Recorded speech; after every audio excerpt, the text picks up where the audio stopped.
선거는 잘 되셨습니까? 어떻게 잘 됐습니까? 네, 잘 된 것 같아요. 그러면 별 문제 없이 잘 이렇게 진행이 된 것 같아서 하나님 앞에 감사드립니다. 교회가 점점 좋아지는 겁니다. 이런 모습들이. 왜냐하면요, 일꾼들이 세워지면서 할 사람들이 생겨지고, 그리고 하나님은 일을 맡겨놓고 짐을 지고 가는 사람들이 생기면서 교회는 튼튼해지는 겁니다. 든든해지고, 우리가 다른 교회하고 좀 특징이 다릅니다. 제가 언제 한번 소개를 하는데 교회에 왔는데요, 제가 그랬어요. 뭐라 그랬냐면은, 저희는 선교를 중심으로 하는 교회입니다. 그랬어요. 소개를 하면서 굉장히 그분이 그걸 싫어하는 분들이 있어요. 또 의외로. 그래서 혹시 거기에 관심이 없으시면 다른 교회 가세요. 이런 얘기입니다. 다 안 오시더라고. 감사했어요. 왜냐면 하나님 거기서 정리를 해주셔야지. 괜히 와가지고 왜 선교를 합니까? 왜 구제를 하고 있죠? 이러면 골치 아파요. 마땅히 해야 될 일인데 굉장히 번거롭습니다. 그래서 제가 그 얘기를 했어요. 그래서 감사했어요. 제가 그분이 안 오셔서 감사하다. 왜냐하면 정리가 된 거예요. 다른 교회로 가셨으니까 감사한 거예요. 또 섬기면 되거든. 다른 교회 가 섬기면 되는데 우리는 무거운 짐을 지고 가는 것 같거든요. 사실은. 왜냐하면 이게 가벼운 짐이 아닙니다. 그죠? 금년에도 우리가 매달 한 240만 원씩 나가고 또 교회도 한 두 군데 이렇게 했고요. 내년에도 이제 그렇게 진행을 해갈 텐데 내년에는 조금 더 플러스 시키자고 제가 말씀을 드렸어요. 장로님한테. 좀 이렇게 해야 되는데 이거 사실 뭐 짐으로 따지면 무거운 짐입니다. 요즘은 이 짐을 안 지려고 하거든요. 근데 이걸 자청해서 지금 지고 가고 있어요. 굉장히 어렵잖아요. 그런데 힘은 누가 주십니까? 하나님이 주세요. 교회는 믿음의 공동체지요. 이성적인 판단의 공동체가 아닙니다. 이상하게 하나님이 역사하시고 하나님이 선한 길로 인도하십니다. 그래서 교회가 이렇게 어려울 때 안 될 것 같은데 더 잘 돼요. 더 은혜 가운데 있고요. 하나님이 그 길을 인도하시는 걸 우리가 느끼게 됩니다. 우리가 신앙생활하면서 우리가 올바른 뜻, 말씀만 붙잡고 그 안에 거하기만 하면요, 하나님이 알아서 열매 맺게 하십니다. 오늘 본문은 그런 의미로 요한복음 15장 아주 중요한 본문을 우리가 지나갑니다. 하나님의 관심은 열매입니다. 열매. 농부의 관심은요, 열매예요.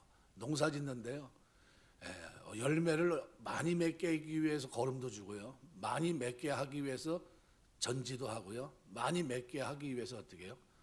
겨울에, 그 추운 겨울에 나가서 농사를 짓는 겁니다. 그러니까 예수님께서 하나님을 농부로 비유하십니다. 예수님 자신을 포도나무로. 그 당시 유대 나라에서 가장 많이 재배했던 작물이 포도입니다. 그러니까 예수님 자신은 포도나무로, 하나님을 포도나무를 가꾸는 지배하는 농부로 재배한다 이거죠. 그러니까 제자들과 우리는 포도나무에 붙어 있는 가지로 비유했습니다. 그러니까 우리 가지를 비유했는데 가지 끝에 붙어 있는 잎으로 비유하든 별 문제가 안 됩니다.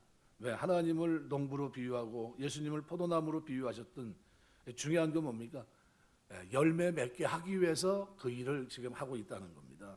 근데 이 농부가요, 보통 농부가 아닙니다. 제일 농사 짓는 그 사람이 누구냐, 이게 굉장히 중요합니다. 바로 윗동서가 저기 나주 사람이에요. 나주 사람이라고 하면 대충 아시죠? 나주배 아주 유명합니다. 어려서부터 뭘 배웠냐면요, 나주에서 배농사 짓는 걸 배워서 평택에 올라와서 배농사 평생 짓고 있어요. 그래서 지금 70이 넘어서 지금 거의 80주를 향해서 달려가고 있어요. 그런데 그럼 배농사 잘 짓겠습니까? 못 짓겠습니까? 가만히 상상으로 한번 생각해 보세요. 어려서 배운 게 그거고 그걸로 일평생 했다. 그럼 어느 기본적으로 몇 년, 한 10년 아직 안 됐을 거예요. 전국 배농사를 짓고 나면요, 품평회를 합니다. 품평회. 어디가 우승했냐면요, 안성이 우승했어요. 안성배. 안성배를 주도하신 분이 그분이에요. 그래서 우리 배가 이번에 전국에서 우승했어. 그러더래요. 우리 배가 누가 그 농사를 그렇게 열심히 잘 져요? 농부인. 아주 우리 하나님 한번 가만히 생각해 보세요. 하나님이 농사꾼으로 비유하셨는데 농사를 짓는데 열매를 맺게 하겠습니까? 맺지 못하도록 농사를 짓겠습니까? 상식적으로 열매 맺게 하겠죠. 그러면 열매를 어느 정도 맺게 하실까요? 많이 맺게 하는 겁니다. 그래서 여기 보면 2절에도 무릇 과실을 맺는 가지는 더 과실을 맺게 하려고, 5절에는 이 사람은 과실을 많이 맺나니, 멋집니다. 영어로 풀론, 헬라어로 풀론. 8절에는 너희가 과실을 많이 맺으면, 그래서 많이 맺으면. 이건 많이라는 단어예요. 이건 너희가 열매를 많이 맺으면 내 아버지께서 기뻐하신다는 겁니다. 그러니까 과실이라고 하는 것은요, 뭐 포괄적인 의미인데요. 예수 믿는 사람들이 신앙생활하면서 그리스도를 닮아가는 인격, 그를 따르는 삶을 통해 하나님을 기쁘시게 할 수 있는 그 모든 것을 포함한 겁니다. 성경에 보면 전도도 열매고요, 거룩한 삶을 사는 것도 열매고, 가난한 자를 위해 헌금하는 것도 열매고, 갈라디아 5장 22절 23절 보면 인격의 성숙을 가리켜서 열매로 표현합니다. 9가지 열매, 그죠? 성령 9가지. 한 사람에게 맺히는 열매입니다. 하나님을 향해, 이웃을 향해, 자신의 스스로. 사랑, 희락, 화평, 오래 참음, 자비, 양성, 충성, 온유, 절제. 9가지가요. 하나님을 향한 태도, 이웃을 향한 태도, 나에 대한 것. 히브리서 13장 15절. 경배와 찬양을 드리는데 예배의 삶을 일컬어서 또 열매로 표현합니다. 우리가 맺어야 될 열매가 뭔지를 알기 위해서는 우리가 붙어있는 포도나무가 예수님이라는 걸 아셔야 됩니다. 예수님께 붙어있는 포도나무, 거기에 붙어있는 가지는요, 어떤 열매를 맺습니까? 예수님 열매를 맺어요. 그러니까 우리가 맺어야 될 과실은 한마디로 예수님 닮는 겁니다. 그러니까 인격과 삶을 통해 예수님을 비슷하게 닮아가는 열매가 맺히게 돼야 됩니다. 그러니까 포도나무가 포도를 맺는 것처럼 예수나무는 예수를 닮는 열매가 맺혀져야 돼요. 사복음서를 기록한 이유가 뭡니까? 예수님의 발자취를 쫓아가라는 거예요. 오늘 8절은 이렇게 말합니다. 너희가 과실을 많이 맺으면 내 아버지께서 영광을 받으실 것이요 너희가 내 제자가 되리라. 예수님 제자가 된다는 것은 예수님 닮은 사람이 된다는 의미고요, 과실을 많이 맺으면 주님은 닮은 사람이 된다. 그러니까 과실을 많이 맺어야 됩니다. 우리가 농사 짓는 거 이왕이면 어떻게 과실을 많이 맺어야죠. 그러면 뭐가 중요합니까? 인격이죠. 인격, 성품. 과연 내 인격이 주님을 얼마만큼 닮아가고 있는가? 예수 믿기 전과 믿은 후 나는 얼마나 달라졌는가? 새 사람이 된 후 나는 어떻게 살아가고 있느냐는 거죠. 구원받은 자로 이 땅을 어떻게 살아내고 있느냐? 과연 나는 얼마나 주님을 따르고 살고 있는가? 이것을 말할 수 있어야 됩니다. 주님 닮은 것이 많다면 열매도 풍성하겠죠. 이걸 보면서 누가 즐거워합니까? 농부이신 하나님이 기뻐합니다. 그죠? 예수 안에 맺혀 있는 가지들 속에 맺혀진 그 열매를 보면서 하나님이 기뻐합니다. 근데 열매를 위해서 2가지를 하십니다. 하나는 전지예요. 이건 배농사 짓는 윗동서 같은 경우는요, 꽃이 필 때 그때 추운 겨울에 보통 이제 그걸 합니다. 아주 추운데요, 가서 이 전지를 하면서 뭘 하냐면요, 죽은 가지 잘라내요. 죽은 가지 잘라내고, 가지가 너무 많으면요 열매가 크질 않으니까 가지 정리를 잘 합니다. 그래서 그걸 정리하면서 내년도에는 이렇게 이쪽으로 뻗어서 이렇게 열매를 맺어야 된다, 그 프로그램 그림까지 그리면서 잘라내요. 그래서 뭐라냐면은 나 농사 지면서 나는 이때가 가장 바빠 그럽니다. 초빙 강사래요. 가가지고 그때 전지를 하루 돌아다니십니다. 여기저기 모셔다녀요. 왜요? 몇 년 했다고요? 어림잡아 적게도 50년 했으니까. 50년이 뭐예요? 한평생 하셨어요. 한평생. 그러니까 저번에 먹은 그 배 드셔보셨죠?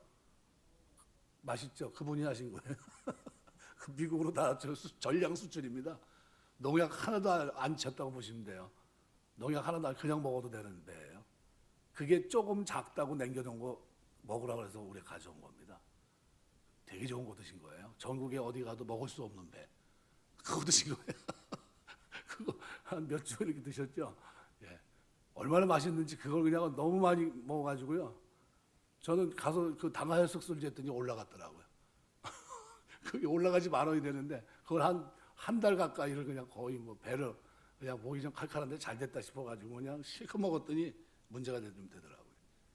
그렇게 맛있어요. 농사를 잘 지시는 분입니다. 하나님도 농부이세요. 우리를 열매 맺게 하십니다. 그래서 뭐래? 재벌입니다. 재벌이요. 어떤 분은 이걸 본문을 추정하면서 그렇게 얘기합니다. 하나님이 죽은 가지, 전혀 소망 없는 가지를 완전히 잘라버리시는데 죽은 가지가 누구냐? 이걸 정의하면서 한때 예수 믿다가 가룟유다 같이 배신한 사람이다. 전 동의하지 않습니다. 교회를 다니긴 다녀도 건성으로 다닌 사람이다. 그것도 동의하지 않아요. 믿긴 믿는데 인격과 삶을 보면 예수 믿는 아름다움을 찾아볼 수 없는 사람이다. 이렇게 보는 사람도 있어요. 그것도 동의하지 않습니다.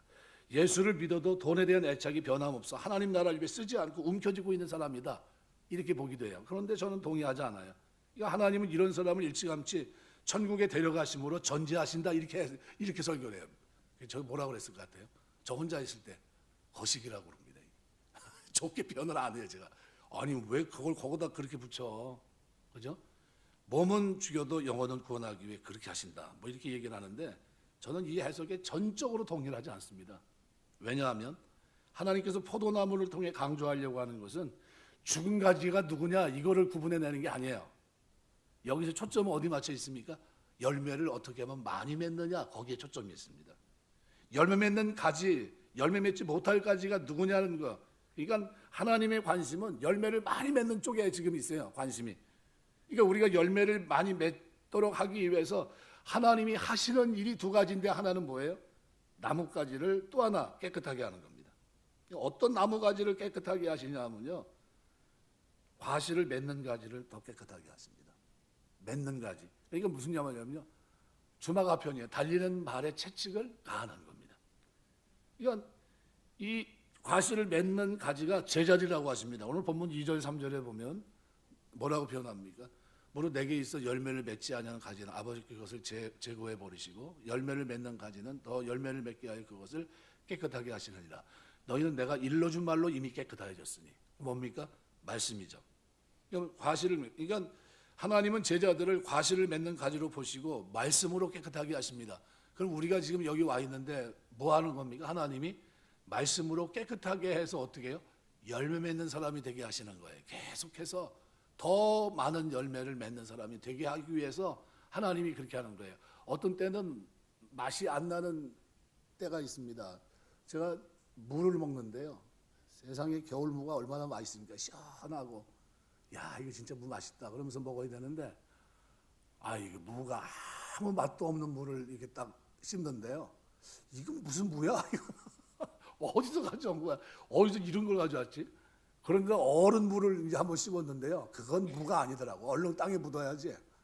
다시 맛이 나올 때까지 그냥 묻어버리든가 이렇게 해야지. 그건 맛이 아니더라고. 이거 무도 나름대로의 고유의 맛이 있는 겁니다. 하나님이 우리가 열매를 맺기 원하세요. 그러니까 하나님은 제자들을 과실을 맺는 가지로 보고 말씀으로 깨끗하게 하시고, 더 나가서 예수를 믿는 우리를 산 가지로 보십니다. 더 깨끗하게 하세요. 열매 맺게 하기 위해서. 우리가 더 많은 과실을 맺게 하기 위해서 어떤 방식으로 그럼 깨끗하게 하실까? 두 가지 방법입니다. 하나는 말씀이고 하나는 기도입니다. 하나님 말씀을 가지고 깨끗하게 하십니다. 하나님 말씀으로 교훈하시고 책망하시고 위로하시고, 그 다음에 어떻게 수정시키시고, 그 다음에 소망 가지고 이 땅을 살게 하십니다. 세상을 이길 힘 지혜 주십니다. 말씀을 가지고 성령을 통해 이와 같은 은혜를 주시면서 우리를 어떻게 날마다 깨끗하게 하세요. 죄 가운데 살지 않고 하나님 경외하고 사람에게 의를 행하는 자로 살게 하십니다. 그러니까 하나님 말씀을 잘 들으면 우리가 과실을 많이 맺어요. 우리 인격과 삶을 통해 하나님 기뻐하는 많은 열매들이 나타납니다. 그러니까 하나님 말씀으로 깨끗하게 하시고, 그 다음에 어떻게 해요? 열매를 맺게 하시는 거예요. 우리 삶에서. 두 번째는 뭐냐면 징계하는 겁니다. 요한계시록 3장 19절, 무릇 내가 사랑하는 자를 책망하며 징계하노니 그러므로 내가 열심을 내라 회개하라. 매 안 맞고 신앙생활하면 좋은데요, 맞아봐야 돼요. 맞아야 정신이 바짝 듭니다. 그러면 다시는 매 맞을 일을 안 해요. 왜요? 세게 맞으니까. 징계 좋아하는 사람이 아무도 없는데 과실을 많이 맺기 위해서 꼭 필요한 게 뭡니까? 징계예요. 징계는 없으면 사생합니다. 버린 거예요. 내버려둡니다. 맨날 고아들한테 뭐라고 해요? 얘 쟤는 부모 없는 자식이야. 왜요? 저렇게 해도 누가 간섭 안 해. 이런 겁니다. 근데 부모 있는 자식은 어떻게 해요? 잘못하면 간섭합니다. 징계가 뭐예요? 하나님이 넌 내 건데 그러면서 간섭하는 게 징계입니다.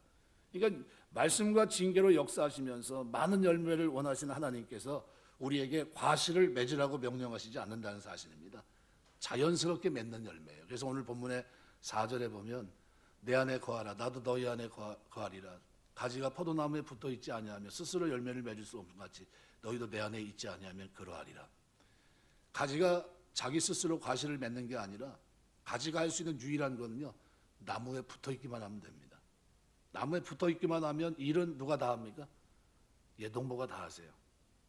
포도나무를 통해서 자양분을 다 공급합니다. 수분을 끌어올리고요. 가지에 충분히 공급을 해줘서 열매 맺게 합니다.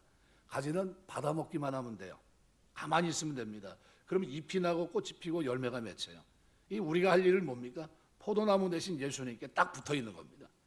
여기 본문에 보면 내 안에 거하라. 이게 뭐예요? 이 명령을 거듭 반복합니다. 10번이나 나와요. 10번이나.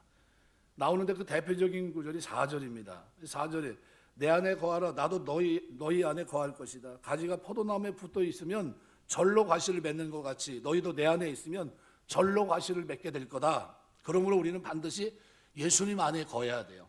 예수 안에 거한다는 게 뭐냐? 이게 오늘 본문의 초점입니다. 예수 안에 거한다. 하나님의 자녀가 생명이신 그리스도와 지속적인 관계를 유지하는 것, 이것이 예수 안에 거하는 겁니다. 예수 안에 거한다. 요한계시록 3장 20절에 그 의미가 이렇게 되어 있습니다. 볼지어다 내가 문 밖에 서서 두드리노니 누구든지 내 음성을 듣고 문을 열면 내가 그에게로 들어가 그로 더불어 먹고 그는 나와 더불어 먹으리라.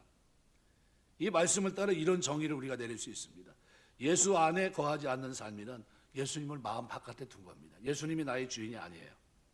예수님의 간섭을 원치 않기 때문에 예수님을 문 밖에 세워둡니다. 쉽게 말하면 마음속에 주님이 계시지 않는 것처럼 해놓고 사는 사람들, 예수님이 나의 왕이 아니에요. 그런데 예수님이 내 안에 거한다는 건 뭡니까? 그 반대의 삶입니다. 마음 문을 열고 예수님 모셔드리고 왕이신 그리스도 그 말씀을 따라 더불어 먹고 마시는 아름다운 교제를 나누는 삶입니다. 유대 나라는 손님을 함부로 식탁에 초대하지 않습니다. 그래서 누구든지 식탁에 초대를 받으면 굉장한 영광으로 여겨요. 식탁은 단지 배를 채우는 장소라기보다는 사랑과 존경을 주고받는, 서로 즐거워하는 장소입니다.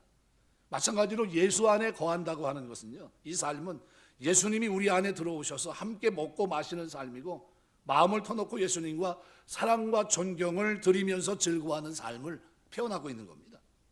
이것이 예수님 안에 거하는 거고요, 예수님을 모시고 사는 삶이고 이것이 열매를 맺기 위한 길입니다. 그렇다면 우리가 예수님을 마음에 모시고 예수님 안에 사는 삶을 살려면 어떤 노력을 해야 되냐면요, 두 가지 노력이 우리에게 병행돼야 됩니다. 너희가 내 안에 거하고 내 말이 너희 안에 거하면 무엇인지 원하는 거라 그리하면 이루리라. 바로 7절입니다. 7절은 우리에게 예수 안에 거하는 것, 예수님을 모시고 사는 그 삶에 두 가지를 얘기합니다. 내 말 그리고 구하라는 말이에요.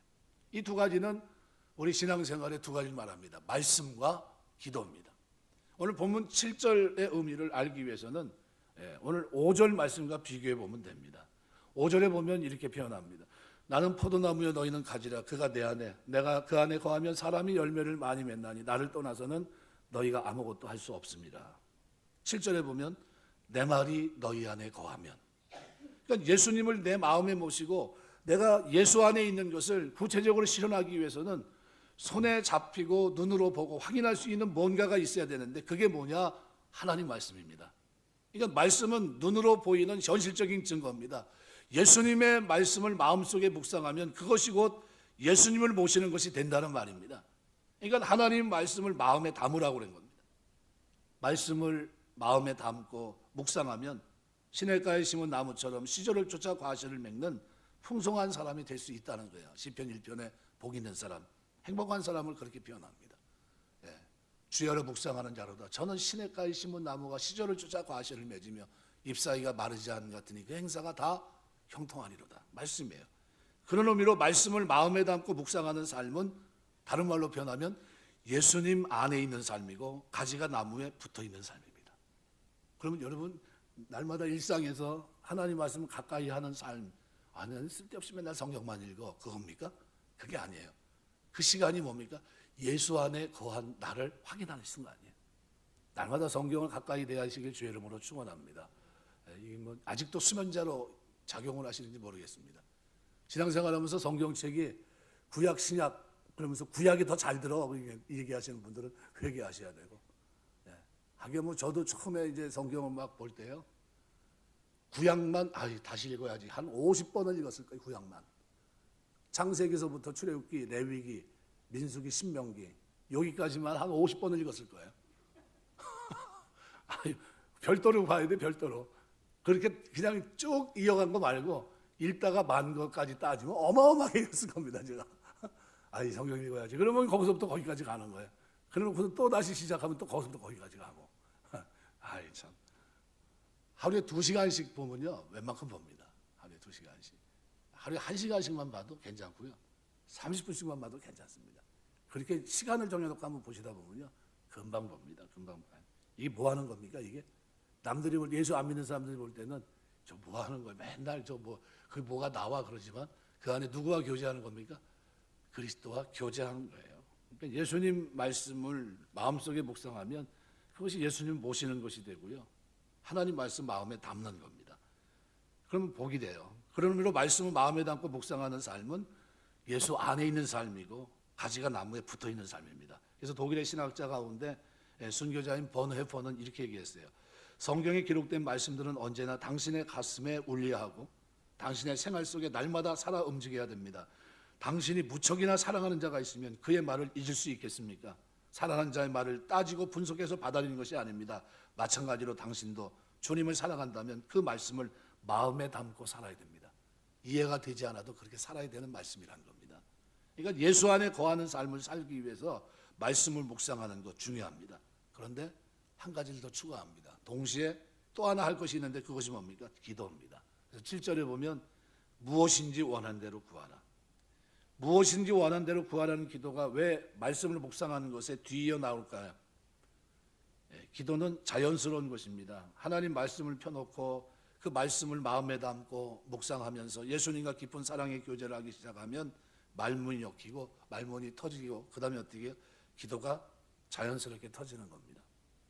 무엇인지 구하는 기도는 말씀 묵상하면서 살아계신 주님과 깊은 교제를 하면서 주님의 마음을 읽고 사랑에 흠뻑 젖게 되고 자신도 모르게 무엇인지 어떻게 해요? 부담 없이 아뢰 수 있는 기도로 발전해 갑니다. 이 기도는 이와 같은 기도, 예수님 안에 거하는 기도를 드려야 돼요. 그래서 예수 안에 거하려면 이런 기도의 세계를 우리가 알아야 됩니다. 말씀과 기도, 이거는 우리 신앙생활, 예수 안에 거하는 자의 삶입니다. 이 신앙생활은 그래서요, 삭막한 게 아니에요. 기도가 그러면 삭막합니까? 그 성경 읽는 게 삭막합니까? 그렇지 않죠. 오히려 그것이 나로 하여금 어떻게 예수 안에 거하는 즐거움을 있게 합니다. 그리스도 안에서의 풍성한 열매를 가져다 옵니다. 신앙생활은 그래서 늘 여러분 전제를 신앙생활은 늘 행복하고 재미있는 거다.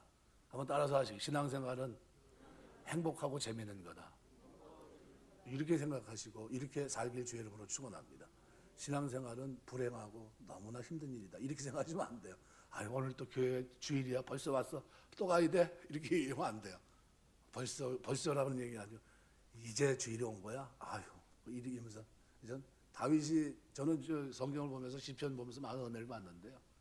다윗이 지금 압살롬 발람으로 도망가는데 뭐 생각하고 있습니까? 시편 40편 같은 데 보면요. 내가 오늘 사실은 성전에 올라가는 자들 인도하면서 찬송을 부르며 하나님 앞에 나갔는데 내가 이게 뭐지? 하나님이 반드시 나를 다시 그 자리에 돌려보낼 거야. 그러면서 그렇게 생각에 잠겨 있어요. 다윗이. 일상 속에서 어떻게 하나님과의 깊은 교제를 그가 바라보고 있다는 거죠. 회복될 기대를. 그게 너무 멋있어요. 그러니까 무엇인지 주님 앞에 기도가, 그 기도를 통해서 어떻게 아름다운 교제, 생명의 교제가 그 안에 있는 다윗의 모습을 봅니다. 예수님으로부터 많은 은혜를 받고 자양분을 공급받아요. 말씀과 기도를 통해서. 그러면서 필요한 지혜도 얻고요. 생명이 유지되고 과실을 맺게 꼭 있어야 될 것들을 누구로부터 공급받습니까? 예수님으로부터 공급받는 거예요. 계속해서. 말씀을 읽으면서 깨닫게 하시고, 말씀을 읽으면서 그것이 믿어지게 하시고, 확신하게 하시고, 그러면서 어떻게 해요? 내가 새 사람으로서 변화된 내가 조금씩 달라져요. 그죠? 열매가 어느 날 갑자기 포도 열매가 시작하자마자 확 포도로 나옵니까? 아니면 서서히 나타납니까? 서서히 나타나요. 저게 포도가 되는 거야? 아유, 저게 되겠어? 그랬는데 보니 어느 날 보면 좀 커집니다. 그런 거예요. 하나님이 그렇게 하십니다. 유명한 과학자 가운데 아이작 뉴턴이라는 사람이 있는데 이분이 이렇게 얘기합니다. 나는 만원경으로 수백만 마일 떨어진 우주 공간 속을 들여다볼 수 있습니다. 그런데 만안경을 옆에 내려놓고 방에 들어가 문을 닫은 채 무릎을 꿇고 기도하면 이 땅에 있는 모든 만안경을 다 동원해서 볼 수 있는 것보다 더 많은 것을 볼 수 있습니다. 천상의 것들을 더 많이 볼 수 있고 하나님께도 더 가까이 나갈 수 있습니다. 이 무슨 얘기입니까? 그리스도 안에서 말씀 안에 교제하며 기도하는 그 삶을 그렇게 표현하고 있는 겁니다. 그러니까 우리 신앙생활에요, 말씀 묵상과 기도는요 생명입니다. 생명이에요. 이 뭐 하는 겁니까? 오늘 본문은 주님 안에 거하는 모습이라는 거예요. 이게. 그러니까 내가 말씀과 기도는 너무나 힘의 능력이에요. 너무나 아름다운 겁니다. 우린 예수 안에 거하기를 위해서 노력해야 돼요. 주님은 내 안에 거하라고 명령하십니다. 저절로 되는 것이라면 무엇 때문에 명령하셨겠습니까? 그죠? 너희는 내 안에 거하라. 나도 너희 안에 거하리라. 내 안에 거하려고 노력하는 자에게 같이 하겠다는 거예요. 그게 뭡니까? 말씀과 기도예요. 우리가 그만큼 결단하고 노력해야 된다는 겁니다. 대가를 지불해야 된다는 겁니다. 주님 안에 거하는 것은 가만히 앉아 있어서 절대 불가능합니다. 내가 그 길로 다가가야 돼요. 엄마 품에 떨어지지 않는 아이처럼 예수님에게서 떨어지지 않으려는 최선의 모습, 말씀을 붙들고 기도하는 그 모습이 우리의 모습이 되어야 됩니다. 이런 사람에게 주님은 어떻게 해요? 더 풍성한, 더 많은 열매를 맺게 하시겠다는 겁니다. 말씀했겠습니다. 런던에 있는 왕궁의 포도나무 한 그루가 있는데 이게 한 20년 전에요. 봤더니 2,000송이가 넘는 포도송이를 맺었어요. 깜짝 놀란 겁니다. 아니 가뭄인데 어떻게 저렇게 엄청난 포도송이를 맺을 수 있었을까? 조사를 해봤어요. 조사했다는 건 파봤다는 겁니다. 도대체 어떻게 된 건가?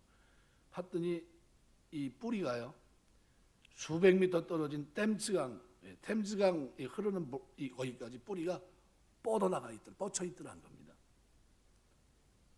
그 해는 어떤 해였냐면요, 강 바닥까지 어떻게 해요? 말 그대로 가뭄이었는데, 그런데 어떻게 해요? 뿌리가 강 거기까지 미쳐 있더라는 겁니다. 우리가 어디에 물이 박으면요, 그리스도 예수 안에 뿌리 박으면 놀라운 능력을 체험하며 살 수 있다는 것을 말씀합니다. 너희가 과실을 맺으면 내 아버지께 영광을 받으실 것이요 너희가 내 제자가 되리라. 이 소원이 오늘 우리에게 있어야 됩니다. 그래서 기도하면서 오늘 본문을 가지고 우리 그런 기도를 드렸으면 좋겠어요. 하나님, 이왕 예수 믿고 열매 맺는 그리스도 안에서 예수님께 가르친 가진데 이왕이면 많은 열매로 아버지께 영광 돌리는 제자가 되게 하옵소서. 이것이 우리의 기도 제목이 되어야 되지 않습니까? 그러기 위해서 우리는 예수 안에 거하기를 몸부림쳐야 되는데 그것이 뭐냐? 바로 말씀과 기도 생활입니다. 늘 하나님 말씀을 가까이 하고 읽고 묵상하고 마음에 새기고 그대로 살려고 하는 마음을 가지고 있고요. 그 다음에 뭡니까? 기도하는 겁니다. 하나님 이대로 살기 위해서 능력 달라고 하나님 앞에 기도하면 하나님은 붙어있는 우리에게 어떻게 해요?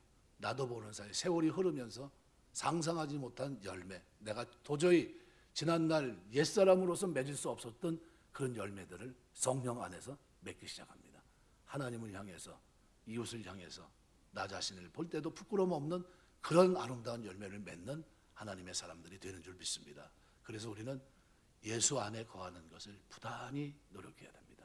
신앙생활은요, 바로 그 연습하는 겁니다. 새벽에 첫 시간 주 앞에 나와서 오늘도 어떻게 해요? 말씀하옵소서. 내가 말씀 안에서 주님과 교제하며 살기 원합니다. 기도하면서 주님 앞에 자연스럽게 말씀 묵상한 것 가지고 기도하는 겁니다. 오늘 주님은 이걸 원하시는데 내 삶은 이런 모습이었고 주님, 저는 이 삶을 내가 따라가기 원합니다. 그러면서 기도하는 거예요.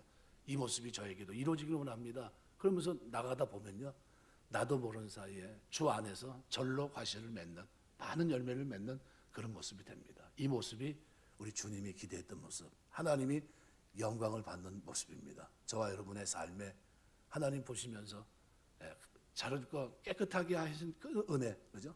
날마다 깨끗하게 하고 더 이상 깨끗하게 할 것이 없을 것 같은 그런 삶인데도 더 깨끗하게 하시는 그런 은혜 속에서 많은 열매로 영광 돌리게 되시길 주의 이름으로 축원합니다.